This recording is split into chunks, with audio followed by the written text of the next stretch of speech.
നമസ്കാരം. കലിക പ്ലസിലേക്ക് സ്വാഗതം. പുണ്യപുരാതനമായ കടയ്ക്കൽ മേജർ ശിവക്ഷേത്രത്തിലെ നവരാത്രി ആഘോഷങ്ങളുടെ ഭാഗമായി ആഘോഷ പരിപാടികളെക്കുറിച്ച് വിശദീകരിക്കുന്നതിനായി വിളിച്ചു ചേർത്ത പത്രസമ്മേളനത്തിന്റെ പ്രസക്ത ഭാഗങ്ങൾ. ഒക്ടോബർ 4-ാം തീയതി ആരംഭിക്കുന്ന നവരാത്രി ആഘോഷം വിവിധ പരിപാടികളോടെ ഒക്ടോബർ 13-ന് സമാപിക്കും.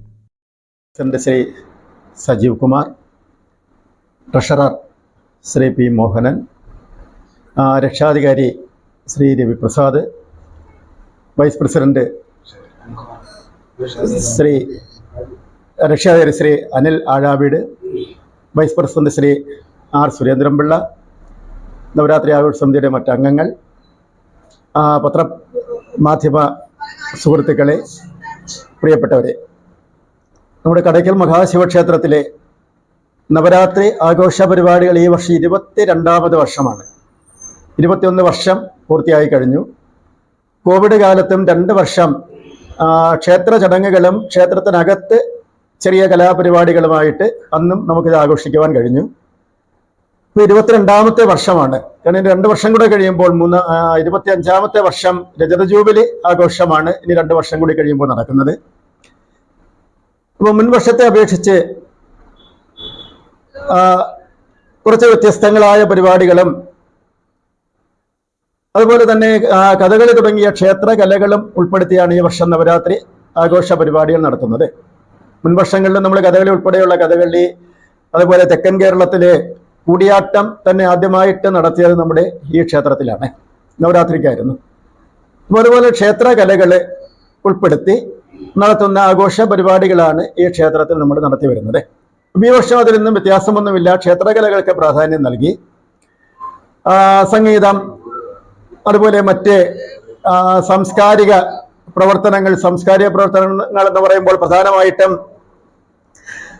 ഈ അക്ഷരശ്ലോകം ഉൾപ്പെടെയുള്ള കവിയരങ്ങ് ഉൾപ്പെടെയുള്ള സാംസ്കാരിക പരിപാടികൾ കൂടി ഉൾപ്പെടുത്തി ഒരാഘോഷ പരിപാടിയാണ് നമ്മളിവിടെ നടത്തുന്നത്. അതുപോലെ എല്ലാ വർഷവും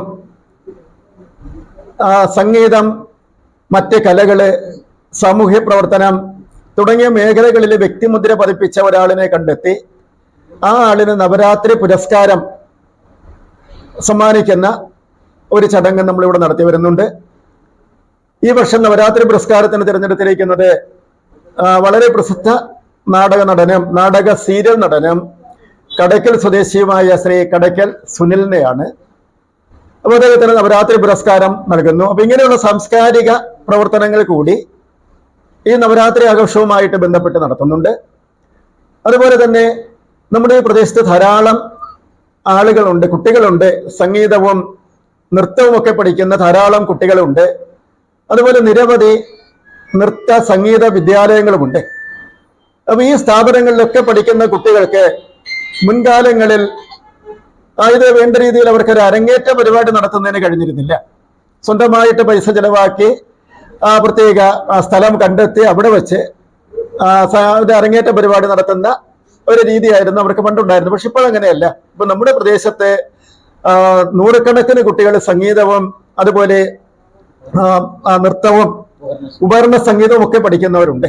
അപ്പൊ ഇവർക്ക് ഈ നവരാത്രി ആഘോഷവേള അരങ്ങേറ്റത്തിനൊരു അവസരം കൂടി ഒരുക്കുകയാണ്.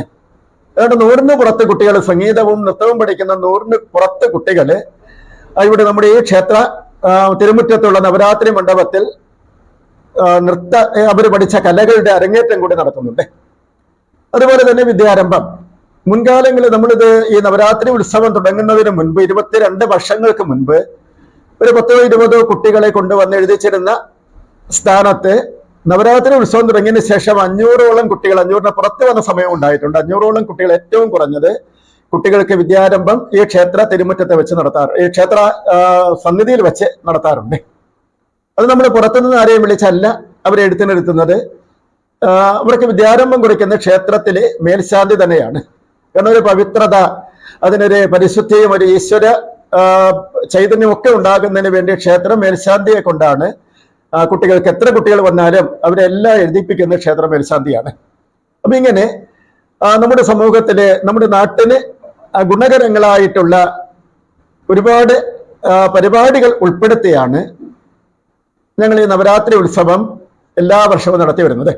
അതുപോലെ തന്നെ ഇത് ഉദ്ഘാടനം ചെയ്യുന്നത് നവരാത്രി ആഘോഷ പരിപാടി തുടങ്ങിയ സമയം മുതൽ ഒരു നമ്മുടെ ജനപ്രതിനിധി ആരാണോ ആ ആളിനെ കൊണ്ട് ആഘോഷ പരിപാടി ഉദ്ഘാടനം ചെയ്യുന്ന ഒരു സമ്പ്രദായമാണ് പിന്തുടർന്നു വരുന്നത്. ഈ വർഷവും നവരാത്രി സമ്മേളനം, ആദ്യത്തെ ദിവസത്തെ നവരാത്രി സമ്മേളനം ഉദ്ഘാടനം ചെയ്യുന്നത് നമ്മുടെ ബഹുമാനപ്പെട്ട മൃഗസംരക്ഷണ ക്ഷീരവികസന വകുപ്പ് മന്ത്രിയും നമ്മുടെ തന്നെ MLA-യുമായിട്ടുള്ള ശ്രീമതി ചിഞ്ചുറാണി അവർകളാണ്. പഞ്ചായത്ത് പ്രസിഡന്റ് ശ്രീ മനോജ് കുമാർ, അതുപോലെ ദേവസ്ഥല ഉദ്യോഗസ്ഥർ, നവരാത്രി ആഘോഷ സമിതിയിലെ ഭാരവാഹികൾ തുടങ്ങിയവരെല്ലാം ആ യോഗത്തിലെ ആ ഉദ്ഘാടന സദസ്സിൽ സംബന്ധിക്കുന്നുണ്ട്. അതുപോലെ തന്നെ നവരാത്രി പുരസ്കാര വിതരണവും നവരാത്രി ആഘോഷ പരിപാടികളുടെ സമാപന സമ്മേളനവും നമ്മുടെ ബഹുമാനപ്പെട്ട MP ശ്രീ NK പ്രേമചന്ദ്രൻ അവരുകളാണ് ഒക്ടോബർ മാസം 13-ാം തീയതി ആ സമാപന സമ്മേളനം ഉദ്ഘാടനം ചെയ്യുന്നത്. ബ്ലോക്ക് പഞ്ചായത്ത് പ്രസിഡന്റ് ശ്രീമതി ലതിക വിദ്യാധരൻ ഉൾപ്പെടെയുള്ളവർ ആ യോഗത്തിൽ സംബന്ധിക്കുന്നുണ്ട്. ഈ നവരാത്രി മണ്ഡപമാണ്. അതോടൊപ്പം തന്നെ നമ്മള് 3-ാം തീയതി ഈ ക്ഷേത്രവുമായി ബന്ധപ്പെട്ട നമ്മുടെ മഹോത്സവവുമായി ബന്ധപ്പെട്ട് ഇവിടെ എത്തുന്ന ഭക്തജനങ്ങൾക്കും കലാസ്വാദകർക്കും വേണ്ടുന്ന മാർഗനിർദ്ദേശങ്ങൾ നൽകുന്നതിനും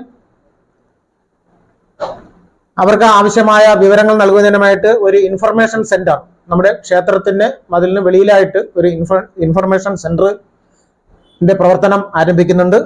3-ാം തീയതി വൈകിട്ട് 7 മണിക്ക് നമ്മുടെ പുനലൂർ RDO ശ്രീ സുരേഷ് ബാബു ആണ് അത് ഉദ്ഘാടനം ചെയ്യുന്നത്. പിന്നെ നമ്മുടെ ഈ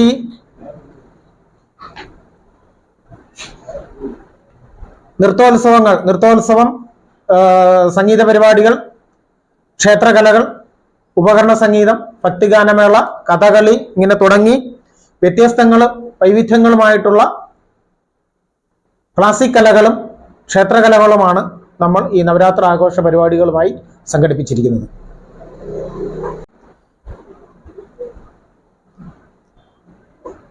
ഒരു ആർട്ട് എക്സിബിഷനും നമ്മുടെ നവരാത്രി ആഘോഷ പരിപാടിയുമായി സംഘടിപ്പിച്ചിട്ടുണ്ട്. ആർട്ടിസ്റ്റ് ഗിരീഷ് ചായികയുടെ ഏകദേശം 300ഓളം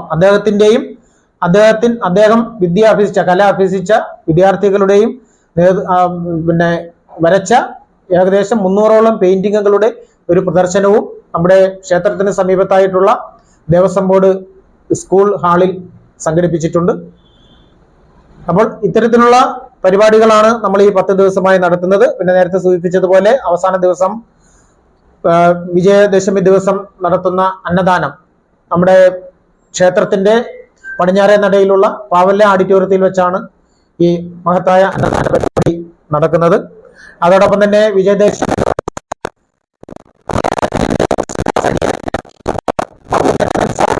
നേതൃത്വത്തിൽ ഏകദേശം 100ഓളം ആരാധനയും വിജയദശമി ദിവസം സംഘടിപ്പിച്ചിട്ടുണ്ട്.